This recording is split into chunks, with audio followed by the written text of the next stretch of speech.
Yeah, I think it's really interesting. Like you say, there's so much in the press about the role of the paraplanner and how, AI could wipe paraplanners out. The role of a paraplanner isn't going to disappear. I think it's totally going to change and evolve into something else. They're monetizing their community, and they're stood in front of their, Tesla or whatever it is, kind of saying, hey, you can have this lifestyle and you can have them really quickly. And I suppose financial advice runs the risk of being the kind of boring, dull, forgotten about alternative if they don't get in there. I definitely hear that from my friends. Advisors have got to find ways to engage with younger generations now rather than waiting 5-10 years, whatever it is, when they're probably close to inheriting some money. A lot of it is YouTube, video content, TikTok. They're going to these sorts of channels. I found this conversation really fascinating and hope you enjoyed it too. If you did, please give us a share and a follow on social media.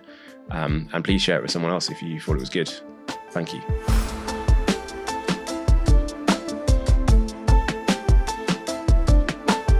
Welcome. Thanks so much for coming on, Shaunagh. Thanks for having me. So we were chatting a second ago about, engaging younger people in financial planning, specifically on how advisors can be a bit relevant. I thought you had some really interesting opinions on maybe ways advisors could do that, or just their need to be present in those conversations. Yeah, I think it's really important because there's a huge thing with intergenerational wealth, and you've got generations of people that don't have money and they probably feel like they're a long way off needing financial advice and financial planning. And it's quite a scary thought, I think, that they could inherit big sums of money and not have the support system around them to know what to do with that money. And I think it's really easy to spend money now. So you think, they could blow it. They don't know, there's so much that there's not enough financial education. That's been around a topic for a long time now. There's not enough financial education, and there still isn't. And I think advisors have got to find ways to engage with younger generations now rather than, waiting 5-10 years, whatever it is, when they're probably close to inheriting some money. I think they need to find ways to be relevant to these people now and start getting them in their ecosystem so that when they do need advice and planning, that they're already aware and familiar with the firm. I'm in a younger generation myself. I have siblings that are younger than me, so I hear where they're going to get just information on basic, like personal finances, budgeting, and a lot of it is YouTube, video content, TikTok. They're going to these sorts of channels and just watching influential people, just normal people, no qualifications, talking about personal finances and different strategies and different, wrappers like pensions. You don't know if that sort of information is reliable because of the background, but you hear it all the time, don't buy coffee every day, save it, compound interest. And they're absorbing all this information from these videos, but still nobody is teaching them how to apply that to their own circumstances. So I think there's still a big gap in what's being done there. And I think there's a real opportunity for advisors to tackle that and to get present themselves with the video content. And it could be through YouTube, it could be through TikTok, or, like my personal opinion is I think they can create their own communities and they create their own online platform where they start releasing, rich video content, other sort of useful resources and information to younger audiences and, captivate them in that space. They can go to their existing clients and say, you've got children, you've got grandchildren, they should really get onto my community. And it could be a subscription service, £5 a month, whatever it is, to access loads of online content to educate people and give them the information that is coming from a reliable source. But then they've got to take that a step further. And I think there's so much more to be done in the industry on sort of financial coaching. So where, not just younger people, but people that can't access advice because they don't have the money to pay for it, they can access education, the right education, and then they can access coaching to apply what they're learning every day and making it relevant to them and thinking about how they need to forward think. And then when it does get to the point that they need, advice and they need planning and they need to get more involved in sort of traditional advice methods, they're in that advisor's ecosystem and they can kind of take them through that journey, whether that's through a digital proposition because, tech has advances over time, or if it ends up being more traditional advice. But I think that's a good place to start. Yeah, totally. I love that idea as well because you see so many whether it's about crypto or property or all these different kind of, I was going to say alt investment strategies, but it's just, what people might go and consume online. They're monetizing their community, and they're stood in front of their Tesla or whatever it is, kind of saying, hey, you can have this lifestyle and you can have them really quickly. And I suppose financial advice runs the risk of being the kind of boring, dull, forgotten about, alternative if they don't get in there. I definitely hear that from my friends. Forex, people trading Forex seems to have just blown up at the moment. And a lot of that is from watching people on YouTube and thinking that all of a sudden you can trade Forex because you've watched some people do it on YouTube and they're driving around in Lamborghinis and they're only sort of 23 years old or whatever it is. And that's not reality. And you're absolutely right that if advisors don't find a way of getting into that space and giving younger people the right education and the right strategies to, improve their financial position, their financial well-being, that I think it will just die off. It won't be exciting. And advisors have got to be exciting to younger people. And I think there's so many different things that includes. And it's not, it's making yourself accessible to these people in a format that they want to see it. So digital videos, whatever it is, and being accessible on channels, giving some stuff away for free, having a subscription, making a real community around it. Obviously, there's the tech side of things too. I think there's lots of different ways that we need to approach a younger demographic. Yeah. I think it's interesting as well, isn't it, that you've got financial advisors already have that audience, and we're seeing, especially with consumer duty, loads of advisors are now looking at what they do with this cohort of clients that they probably can't really cost effectively service through traditional means. But if they had somewhere they could do that and keep them engaged and keep them warm, it seems like the hardest thing to do in any kind of business, any kind of space, is build an audience. And if you've already got it, that's like a waste if advisors can't make use of it. Yeah. So we have definitely seen, since Consumer Duty, so many advisor firms disengaging with clients because they've had to assess with all the extra requirements and regulation and all the extra work that they've got to do to, satisfy Consumer Duty and things. They've had to take that step back and say, are these clients profitable or not? And, there's lots of ways I think tech and AI coming forward can support and make clients more profitable. But right now it's not there. So we've definitely seen loads and loads of advisors disengaging and dropping clients out the bottom and niching themselves to deal with more high net worth clients. And I understand why they're doing it, but it is definitely disappointing. And I think, like you say, there is that opportunity to, rather than just be like, I'm going to move you to a transactional service model, call me when you need me, you can literally say, here's a community, here's what you can access. It's £5-10 a month, whatever it is. It's going to give you so much education. It's going to help with your general understanding of things. You'll be able to access coaching if you need it. But then if you do actually need me, you just get in touch with me. We can meet up again and all those sorts of things. So you're not completely just dropping them and making them feel forgotten about. You're still giving, really useful information to them, I think. I think lots of advisors find themselves in this really awkward position of, that's not a profitable client for me. And what do I do here? And I know there's a whole thing on digital hybrid tech and digital journeys. And I think that's brilliant, but we're not there right this second. It doesn't work right this second. So what can you do to keep them in your system for now, keep them in your firm for now? And I think having that online community is definitely a good place to start. I suppose we're seeing more and more firms coming to Ningi at least, and looking to innovate around pricing model or like the actual proposition and their underlying commercials. And that feels like almost like an inflection point for the industry. As soon as advisors are no longer getting paid based on AUM, then they're actually, they can break that cycle of, it doesn't matter if you're a younger client, if you can afford the £100-200 a month they might be charging, then they've got a service to wrap around that. Yeah, I think there's lots of advisors trying to innovate in what they offer and how they can charge for that and make it profitable. And I think the AUM model is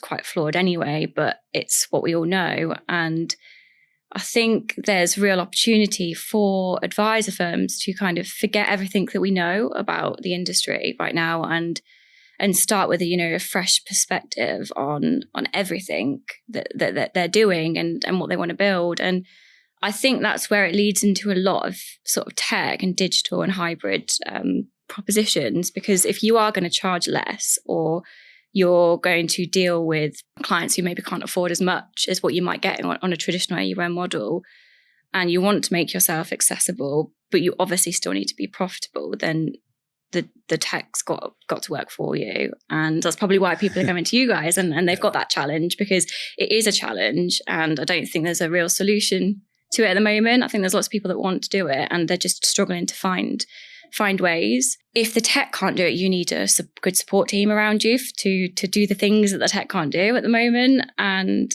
we know that, it's not cheap to recruit staff, especially, good paraplanners and good administrators. It's not a cheap industry to recruit in. So there is a lot of pressures, I think, on running a profitable business and being accessible. And even, when you think about sort of digital journeys for clients, there's been a lot sort of in the last year or two on client onboarding and how to make client onboarding less of a burden on advisor firms so they can onboard more people and do it quicker and more profitable. And there's been tech that's come around and created, what's a typical paper fact find, and dealing with advisors in meetings and it all being really manual, and then taking it back to an office where they type everything up. And there is now like a slick, there's options for a slick sort of digital onboarding proposition that might make you think, I can shave a little bit of what I'm charging. But I still think there's issues with that, because I think what we've done, or what the industry's done in that space, is take a problem that an advisor firm has and give them a solution, but you're not giving clients solutions. Because I think the whole thing with digital onboarding that's available at the moment is that it takes it away from the advisor, but you're giving it to the client. So, when you look at just thinking about younger generations again, you look at younger generations who don't know a world before tech, whereas older generations lived in a world where tech wasn't a thing. Younger people are so baked into a digital world that I think, without offending anyone, it's made people lazy. So if you're going to send them a nice fancy link where they can digitally onboard themselves as a client, but it's going to take them 45 minutes to complete the whole fact find because they've got to go through online and do it all themselves, I just think they're not going to do it. So there's so much more that tech, and especially AI, I think, can shape up in that space to make it easier for clients as well, and make that end experience easier and slicker for the advisor and the client. And then definitely, advisors can start really shaping up how they charge and how they can be more accessible. That's a really interesting insight, because I think it's almost the same as like robo advice in a way, that you can't just put the fact find on the internet and say we've digitized advice. There's more to it. And if you just take your existing process and chuck it out to the client, then I suppose I'm kind of interested that I suppose you guys were, I think, the first like outsourced paraplanning firm to change your pricing model to almost be a subscription type service, which I suppose advice firms are kind of going in that direction as well. I wonder have you seen any changes of behavior or the way you work, or how that might have shaped how you do things differently? Because now you're way more interested in being efficient if you're getting paid per kind of activity or those kind of things. Yeah, exactly. We played around with our sort of charging model so many times. We also at one point looked at, do we charge a percentage of assets under management and things? And our idea behind that was maybe the advisors would think we're as invested in their business growth as them. And most traditional outsource models are hourly rated. So we were hourly rated for a really long time. But took the decision to move to sort of a fixed fee subscription basis. And it's all encompassing. So we'll do everything within the same fixed fee. And like you say there, it's definitely on us now to make sure that the way that we work internally is as efficient as it can be, because that's what drives our profits. So when we work with lots of different firms, we obviously set our pricing structure the same for everyone. It's exactly the same. And yet you might have one firm who's got really slick processes and another who's using so much outdated stuff, and they're so stuck in the olden ways that it's costing money because it's so much more manual time.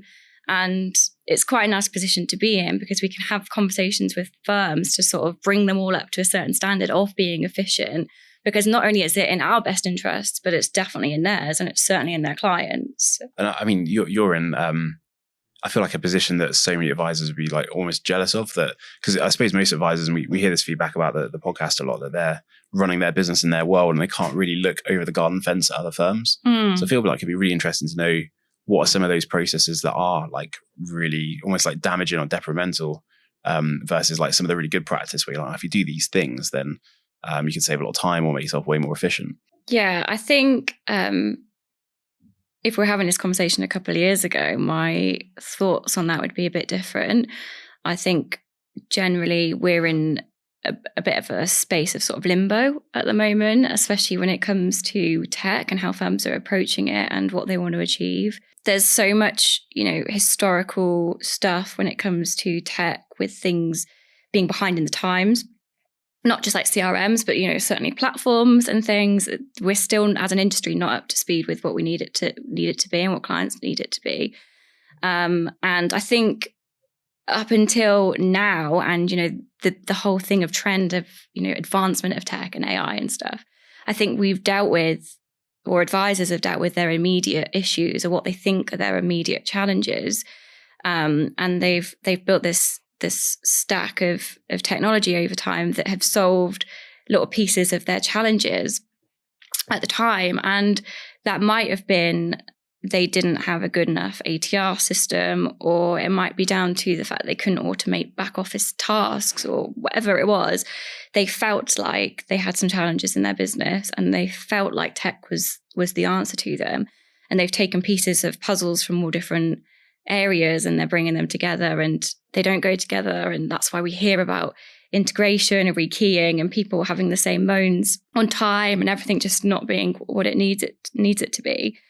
And I think when people are looking at their tech now, rather than thinking about like, okay, I've got this immediate issue of things not integrating and having to rekey data, I think firms have got to be brave enough to say, well, I've spent so much time and so many years embedding all this different technology and building my business up to the point that I'm in. They've got to be afraid to not let go of that and forget everything that they know and forget everything that they've built, and not worry that they might lose some of that time. Because I think they're so focused on what they've got and making it work, or just finding that one missing piece to make it work. And I don't think that exists. So I think now the firms that are really doing well with how they're approaching tech and embedding tech and using tech are stripping it completely back. And it comes more down to, not, well, I want this process to be more efficient, or I want that to work better, or I don't want my administrators to have to spend more time doing this. I want them to spend less time doing that. I think it actually comes more down to where you want your firm to be in the future. So that might be 3 years' time, it might be 5 years' time or beyond, or it might be even sooner than that. And thinking about what you want your clients to experience and how you want to position yourselves and who you want to be accessible to, and setting yourself out your goals for the business, and then looking at what's stopping you achieving them, or what are your obstacles at the moment, what are your barriers to that success. And I think a lot of that would relate back to tech and process, but I don't think the perfect solution exists right now. And I think advisors that are doing well are thinking about the future and how they future-proof. And they are embedding and working with technology that isn't perfect right now, but they know it's got the capacity to grow with them as their needs, and as technology advances in general, it's got the capacity to develop and grow further. I think they've got to think about their core functions, their nice-to-have functions, and then the future-proofing stuff. Being really brutally honest, what is it you fundamentally need right now to be able to do what you need to do?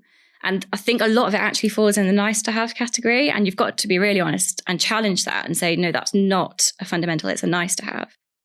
And then as long as you can meet those nice to haves and you can build a support network around that, whether that's an existing team, whether it's outsourcing, but you've got the human support to support the tech doing the fundamentals and doing all the nice to have stuff, you can focus on moving further and future-proofing your business and being able to offer the things that you want to offer that are going to help you meet your goals. And it might be a bit of short-term pain, and it'll be a change of mindset and attitudes, and certainly forgetting everything that you're already used to is a challenge in itself. But I think that's where firms, where they are those forward-thinking, more innovative firms, I think that's where they're really succeeding. Yeah, I love that. That's so interesting, because I think I take real issue with these like market maps that you often see for advisor tech, where there's 6 different boxes, and it's like, which back office do you want? And there's 7 options in the market, pick one. Or client portal or this or that kind of tool. And no other industry operates like that. This is, I think, that tech providers themselves, or the fintech columnists and stuff that are putting those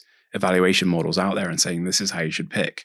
Whereas if you look at other industries, they focus on the client experience and the business they're trying to build and say, well, how do I achieve that? And I mean, we're seeing some great advisors doing amazing things with spreadsheets and with SharePoint. You don't need, like you say, some of this tech. It's just there and it feels comforting, and you've probably spent 20 years messing around with it. So you kind of think, let's get a slightly better version of that, or try and tweak it. Yeah. And you usually find that, firms are paying for 6, 7 different bits of kit and using 5-10% of each of them. And you think, why are you doing that? And you're spending all this time rekeying data, and actually just take it all away. What do you need to do? What do your clients need to experience? And how is that going to be delivered at the moment? And yeah, I think it's a bit of a mess at the moment, and it would be quite exciting to see how that advances. I think there's so many challenges. I think platforms have got a long way to come as well. I think they have particularly fallen behind with the way that they operate and their tech. For example, I think it's crazy that you can go onto a mobile app and within 10 minutes set yourself up with an investment and be invested and have instant access, and have a link with your bank account and do roundup on your spending. So you're investing all the time without even realizing. And yet trying to get money into a traditional platform just doesn't work like that. It's almost like playing a game of Monopoly with your family at Christmas, or it just feels like people want to do it and it doesn't. It just turns up into an argument or people falling out, because I think it's just crazy. Some still require application forms. Okay, some of them are online now. But the journey that advisors and clients experience when having to get money into a platform, I just think it's still quite archaic in comparison to what you can literally do on your mobile phone in seconds. Yeah. And it is wild, I suppose, isn't it, that you can be investing 25 quid a month and have a great experience, and then you graduate and all of a sudden you've got a couple $100,000 and your experience gets worse, not better. That doesn't seem right. Yeah, no, definitely. And I think it's not just about the younger generation, but where they are so like digitally consumed and on their phones all the time, and they don't feel like at the moment they need financial planning. They're not in that world. They're going to mobile apps and mobile technology and getting themselves embedded in this world. And certainly if platforms don't evolve and the user interface of how advisors approach and bridge the gap between the consumer and the platform and what that journey looks like, if that doesn't get better, then I don't see how advisors will retain those clients when, they do inherit the wealth from their existing client base, because they're going to be so wrapped up in TikTok and YouTube and accessing everything on their phone now in a way that they are so attracted to and so used to, that they're not going to want to, take it out of this and put it into a stuffy platform they have to literally go to a computer to log into, and then it's clunky and then they don't know what that brings to them or how they use it. It's just it's not going to work. Yeah, it's mad. And I suppose, so you mentioned like the past couple of years, things have really changed in terms of advisor tech. It seems like there's a lot of new shiny things, and especially the new wave of AI tools. It feels like that's just, a piece of tech number 20 that I've now got a bolt on that doesn't integrate, or, I need to now understand it and consume it and figure out what I'm going to do. I wondered, if you have any thoughts on the real new stuff that's out there, and any examples of where that's being used well, or maybe has some legs to be of interest. I agree really that it's like shiny new stuff, and that is the way that I would put it. It's shiny new stuff. It's topical and it's trendy, but it's not. I don't think it's the solution, and I think it would be hasty for firms to jump and start using it and thinking that's going to solve everything. And that's why I think we're kind of in a state of limbo where we don't have a perfect solution, and there's lots of little things that are topical and exciting, but in reality they're probably not. And I think if you jump and start using those things, you're still back into the position of taking little pieces of those puzzles that don't go together, and in 2-3 years time you're going to sit back to look at your masterpiece and it just doesn't make any sense, and it's unnecessarily complicated. And I think that's why it's almost like a bit of a waiting game at the moment, just seeing what happens in the space. Don't make any completely rash decisions to jump and start using all this exciting stuff unless it's something you can build with and work with and see it growing with you rather than realizing 12 months down the line this is not what you thought it was going to be, and you've again invested your time and energy and efforts into trying to embed it, and it's not worked.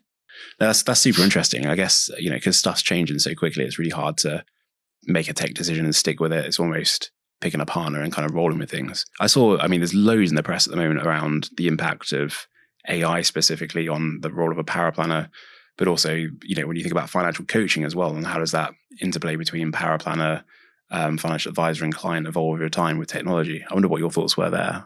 Yeah, I think it's really interesting. Like I say, there's so much in the press about the role of the paraplanner and how, AI could wipe paraplanners out. And there are still people out there that, call themselves paraplanners who are just sort of taking report templates and writing reports. And I think the role of a paraplanner isn't going to disappear. I think it's totally going to change and evolve into something else. I think when you look at the role of an advisor with the advancement of AI and tech, there's always going to be space for bespoke, traditional advice. You're always going to have people that are wanting that relationship with someone, wanting someone to be accountable, someone to blame when things go wrong. But I think the role of that advisor needs to become more of lifestyle financial planning. It still surprises me how many advisors still struggle to get objectives from their clients. And I think when tech and AI can power lots of stuff, advisors need to build on their relationship skills and their lifestyle planning skills and their coaching skills, and really get involved with financial well-being. And if your clients genuinely don't know what they want to be achieving with their life and using their money for, then you need to help them uncover that. And that's a different skill set. But I think that's where the role of the advisor will go. It's almost like that, financial, emotional support in some ways, and not just, planning and building, but keeping people on the straight and narrow. And I think paraplanners definitely need to become more like critical thinking partners to advisors. But I think let's say tech and AI writes suitability reports and it can do calculations and all these smart things that a paraplanner typically does. There's a lot at the moment about how paraplanners should be the one embracing the tech and embedding the tech and being the tech expert in the business. And I think we're in, that's being said because there's so much tech out there and it's like, which do I use and what's best? But my view on that is if you need somebody in your business to tell you how your tech works, and you've got a bigger problem with your tech, right? So I don't think that is the future of a paraplanner. But I think a paraplanner could definitely get involved more with that sort of community side of things and financial coaching. You don't have to be qualified to be a financial coach, but lots of paraplanners are qualified equally or more so than some advisors. So I think I can see a firm in the future that's got the traditional method. The advisor focuses on the relationships and, giving that more bespoke niche traditional advice. And then you've got a paraplanner that runs the community for everyone else. Together with the advisor and other people in the business, they're managing what goes out to that community in terms of, rich content and the financial education, and getting involved in that coaching side of things, and identifying when someone's needs need more than just coaching and moving it over into the traditional sort of advice model. So I think that's the role that the paraplanner probably needs to go down, really. That's super interesting. So you'd end up almost with a community of clients, like co-managed almost by that team of, financial planners, paraplanners, administrators, and, that business. So that's a really, really nice model. Yeah, I think it's going to be a lot about relationships and having that community and giving people more awareness and insight and guiding them through tech, through a community, through content in the right manner, and putting the human touch to technology. Whether that's, just through sort of chat functions. Not everybody wants to talk to a robot if they've got things they want to talk about. They want to talk to a person, or they want to pick up the phone and talk to someone. And I do just see it being more of a community that's it's empowered to do more and help more people through technology and through AI. Yet, they are the face of it. And advisors still given their traditional advice models, but yeah, definitely the coaching side of things, and it's like a team approach, really. Yeah. And I suppose, on the client side, you can imagine that working quite well with intergenerational wealth planning, that the parents and the grandparents, they're I suppose the ones that have experienced the value of financial planning can introduce their family to that community. And yeah, there's a lot of power on both sides there, really. Yeah, absolutely. I don't think you're too young to start learning about how to manage your own personal finances. I think, lots of people leave school or education, university, whatever it is, they go get their first jobs and they get paid £1,000, £2,000, whatever it is. It's the first time they've actually earned money for themselves, and they've blown it within a week because you don't know what to do with it, and it's exciting, right? And a lot of that comes down to the fact that they've gone through the school education system and had no education around their personal finances and how they can improve their position for their future and even, their more immediate future. So I think it would be really nice for advisors to say to their existing client bank of older generations, get your children involved in this community, get them learning about stuff. I can even, they might reach a certain age and I can coach them. I can have a couple of sessions with them. And I think that's just different. And I think it's really needed. And I really see the paraplanner getting involved in that. So I suppose there's quite a lot of change going on in the industry right now in terms of technology, operational proposition models, pretty much everything's like up in flux. And I think as well, like just people coming into the industry, there's quite a lot of dynamic change going on in there, how you get qualified and how you might train through maybe even less traditional means to become a financial advisor. I wondered if you had any thoughts on that whole idea of getting people attracted into this industry and getting them kind of up and running and started. I think there's still lots of people out there that see advisors as old men with briefcases, and actually lots of people still don't trust advisors. And I think there's a real opportunity to really shake that up and break the mold and challenge that whole opinion by bringing people in that can do things different. I think most advisor firms that are established know that they've got to change and they've got to adapt, but they've got so much legacy stuff that their appetite for risk and appetite for change is lower. And it's a barrier because there's so many more challenges when you've got so much legacy stuff and hard to let go of a lot of that stuff. Whereas you've got someone new coming into the industry with a whole new clean slate, and they can see all the challenges and all the trends that are going on at the moment and build a business that tackles all of those things head on.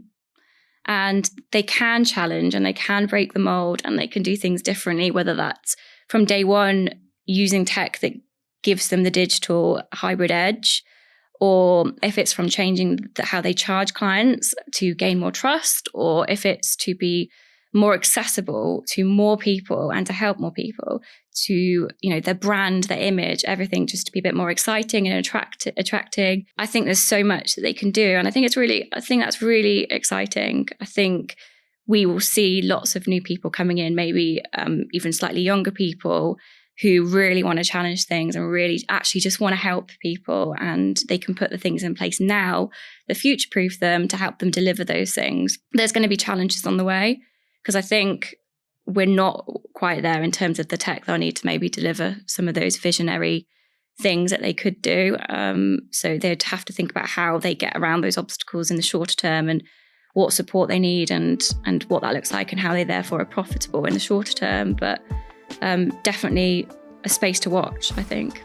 Yeah, totally. Exciting times. Yeah. Well, thanks definitely so much. I really enjoyed the conversation. Yeah, thank you. It's been good. Cheers.